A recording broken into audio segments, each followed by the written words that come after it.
turre dhugaa rabbii hedduun aaree manni aaree maa inni ani mufara walitti aaree seene ture maaliif itti aaree dhugaa jiru isiin akka dubbattu barbaadatu dhugaa jiru yoo isiin dubbatte bareedaatu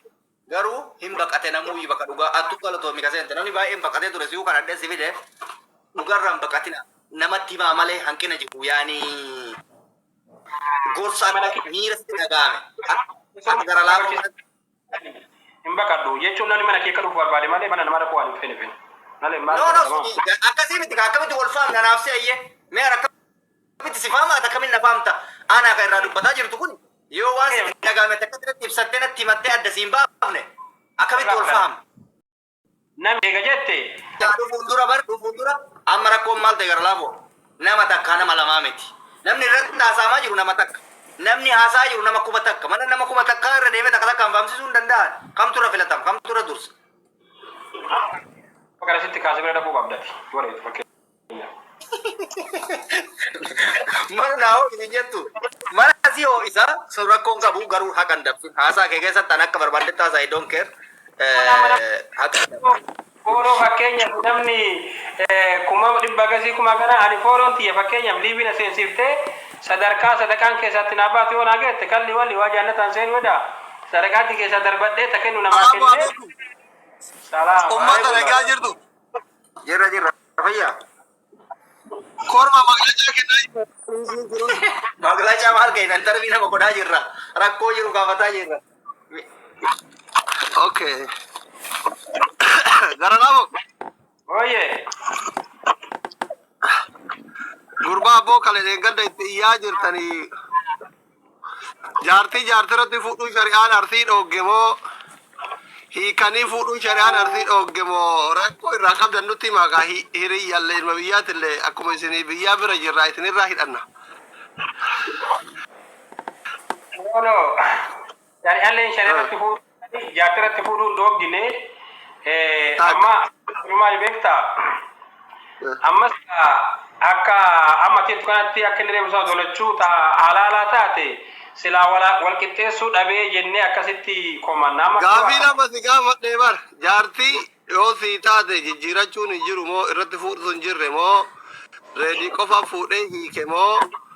maali seerummaan adda bahee ijoolleen keenya kun waggaa lama guutuu iyyanii jedha bar tokkoffarratti wanni ijoolleen iyyanii fi akkaataa fuula guuranii itti ta'anii fi akkaataa fuula ibsanii itti ta'anii maalummaa namaan ibsaa beektaa so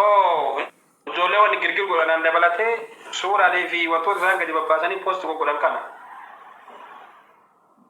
bar kun dhimma jireenya namaa amma la dogoggorri reediin qabu jira dogoggorri siiduunan qabdu jira kaati firoo qabdu jira dhugaan reediin qabu jira dhugaan siiduunan qabdu jiraachuun mala ka'umu firoon qabdu jiraachuun mala sigalee garuu rakkoo reedii mee reediin irra hedduu miidiyaa kanarraa ka iyyaa jiru har'a nasraanaa dabalamtu malee waggaa lama ijoollee arsiiti akka ilma keessan ka arsii tokkotti reediin akka dhalataa arsii tokkotti akka sikkoomin mandootti maal isin miidhe amma dura ilma arsii kamtu jaartii taan areeta biraa fuudhee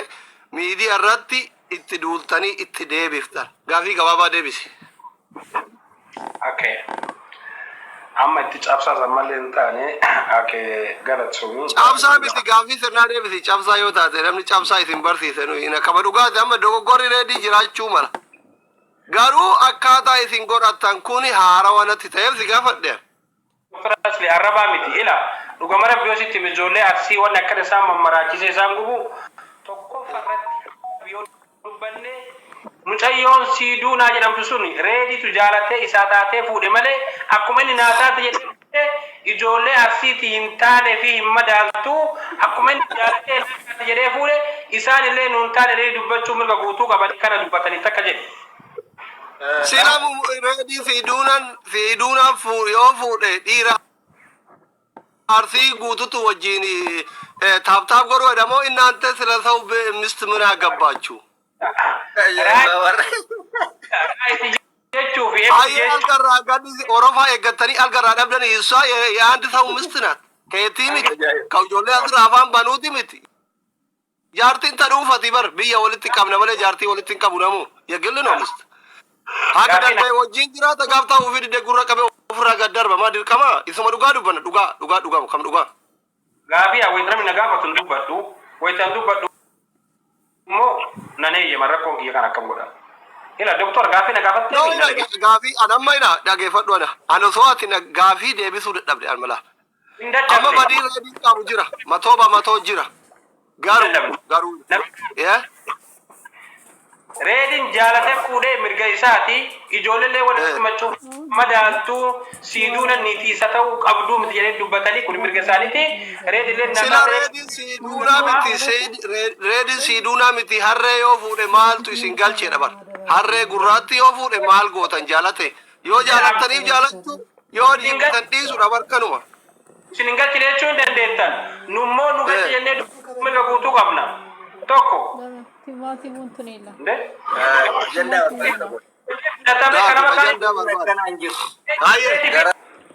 Amma na dhagay obboleessoo na dhagay reedii na dhagay gara laafollee argite ofirraa qabbuusi wanni godhu hin jiru suura magad deebisanii ol deebisan namni 800 as jirtan kana irratti ati xiqqasho gaaruma jaartiin teeta haarawaatu si harkiftellee xiqqasho kuskus jechuu kana saggaaru lash goota tinnish wandi shitat akka obbolummaatti an wandi si gorsu wandi naan ta'in maal balleessame fakkeenyaaf dheengadda ila dhageeffadhu anamma san faakkisanii miti viidiyoo kana dura ciccitee arge anamma siduudhaan gisee bakka atillee laayivii miidiyaarran dhuftu viidiyoo maaluma bade jedhee sarchi godhee ilaalaa ooleyyuu har'a isa bakka akka ufittummaatti jaartiin namaa tokko miidiyaarra baatee akka tokko hin jira viidiyoo an hedduu arge fi ergaanooyyuu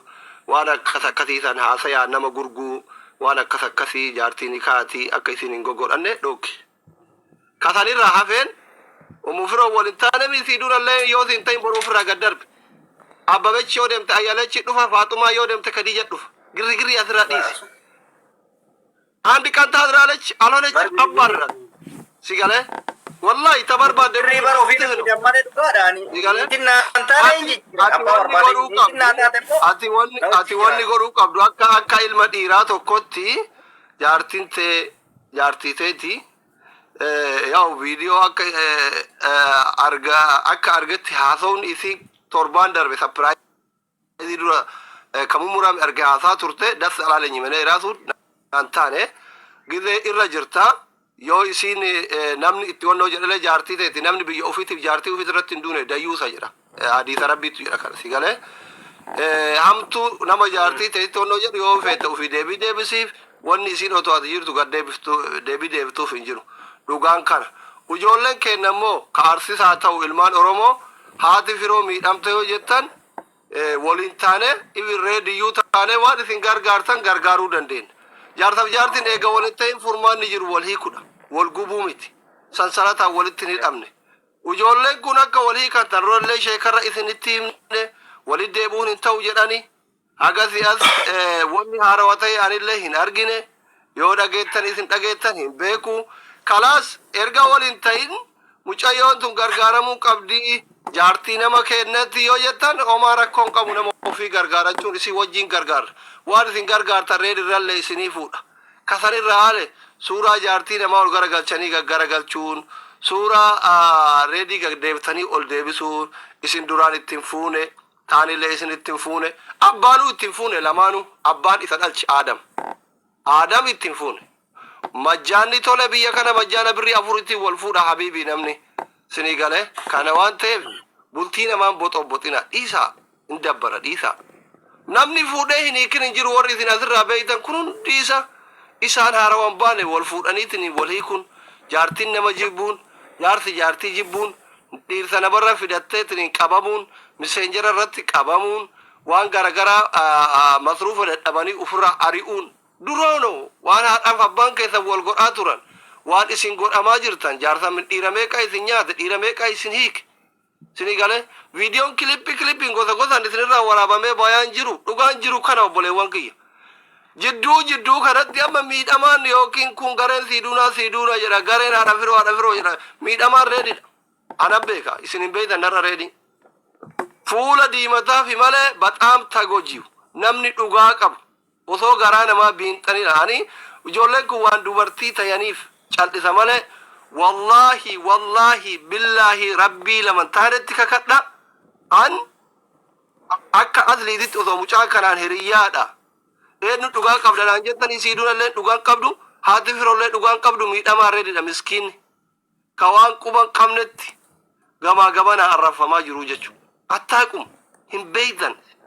inni illee hin beeku isinii galee kana waan ta'eef dhiisaa miskiinni haa jiraatu bakka eeganaa taati jedhe maftuuno homaa rakkoon qabu haa jiraatu mirga namaa eega dhimmi jaarsaaf jaartii dhimma biyyaati miti oromoo waan akkatti waa'ee hudduu kanarraa baraattee waa'ee hudduu xiinxaltuuf kana naan galu aynee bihoon ikko wallah